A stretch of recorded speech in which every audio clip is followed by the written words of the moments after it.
Hello Lips and Lipids, this is Q-Lips. Welcome to the 5th episode of the No League series. I have nothing special to mention today, but we are only missing 2 more persons until we have our 100 subscriber giveaway, so make sure to share the video and maybe get your friends interactive into this community, if you want to call it like that, and let's not mess around, directly start with the topic. Trick 1. Controlling Draven Axes. So, this will be the first trick for today, and it will be on how to manage the Draven Axes. Let me just gain some levels quick. This sounds great. Yes.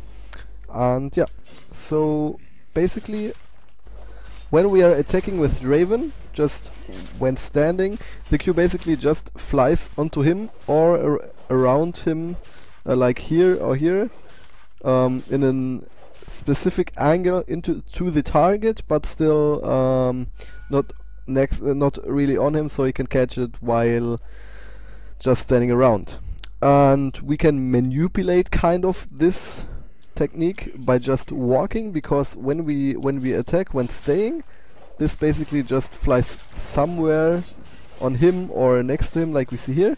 But if we attack and then make a move somewhere, the axe flies into the direction we move to. So we can abuse this by just like when this one is an enemy and we like chase him, we click like this, and when we throw the axe, we always do a movement command to the target, and yeah, like this. Or this also can be done when harassing around turrets. When we now assume here is a turret, we can just go in and just click back, so the axe does not fly into the turret, and yeah, just catch it back up there. So basically, when you do an auto attack with Draven while the Q is active, and then just go for a movement command right afterwards, you can direct this Q into the direction, yeah, basically you clicked into. Can demonstrate it with 2 Qs now. Basically left, right, back, to the front, to the back, to the left, to the right, and so on. So you can use this technique to like dodge spells. So not really you can't really dodge spells with a better, but you can, like, if you seem like chasing the enemy and one of the enemies is like casting the ability into here because they assume you run into here because of the X drops here, you can just go for auto attack and then a right click movement onto this side. Yeah, that's it basically with the Draven Axes.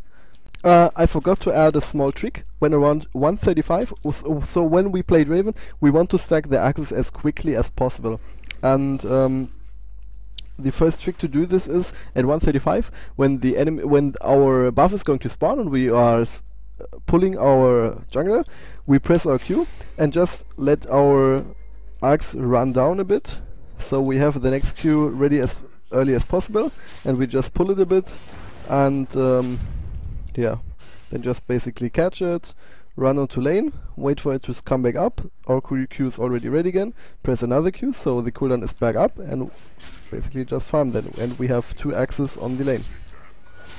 That's like shown with the target dummy, but I guess you get the idea.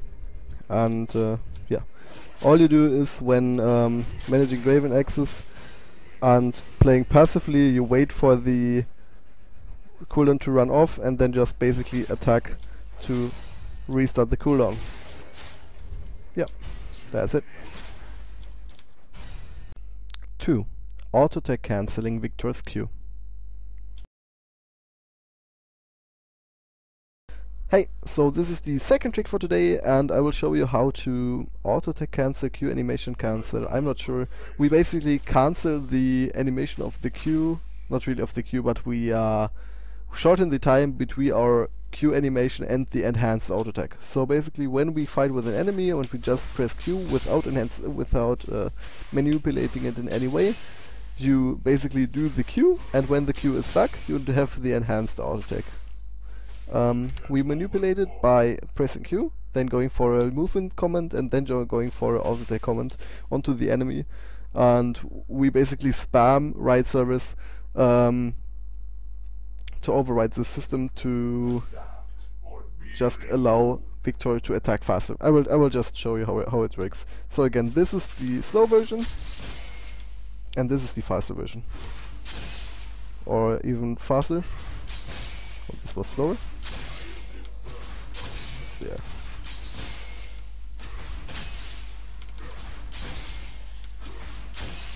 And this is again the slow version.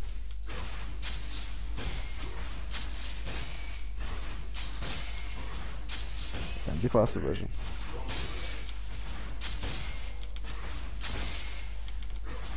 You see, we sometimes even attack before the Q hits the enemy. And yeah, that's how it works. We save time by just attacking earlier, so we can get off more normal auto attacks. Yeah. Trick 3. Using angles to improve your aiming of abilities.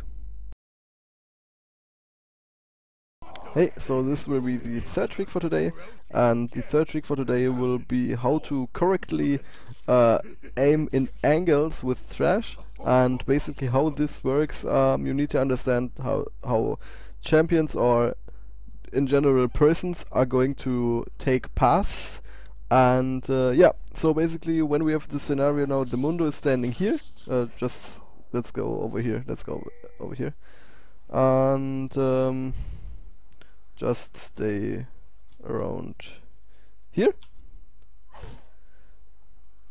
And yeah, so basically when I'm now going to face this direction onto the like here, face like here.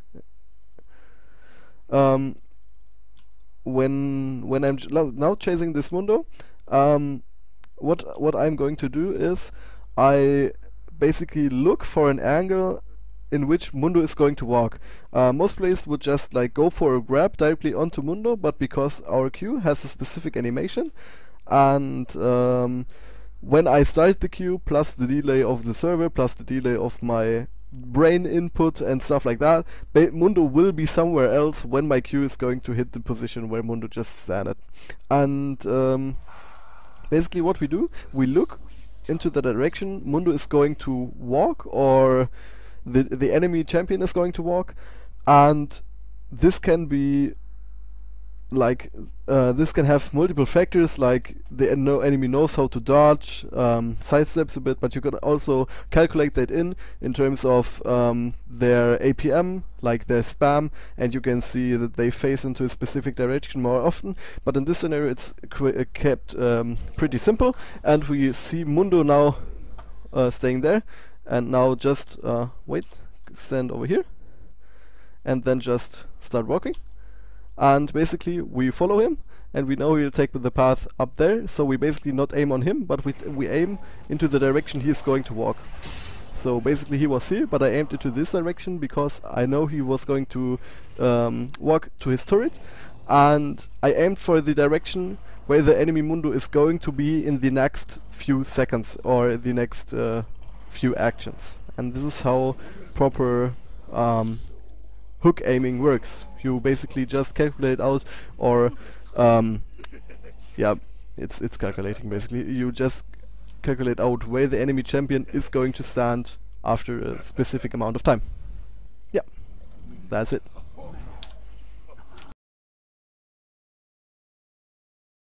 Something I forgot I wanted to add is that this does not only apply to skill shots who are like a grab or a stun or something like this, but this really applies to all skill shots who have some kind of animation that is delayed and have a skill shot that is flying into a specific direction. So you need to calculate where the skill shot is going to land. For example, the Mundo Q in this video. And yeah, that's all I wanted to mention in here.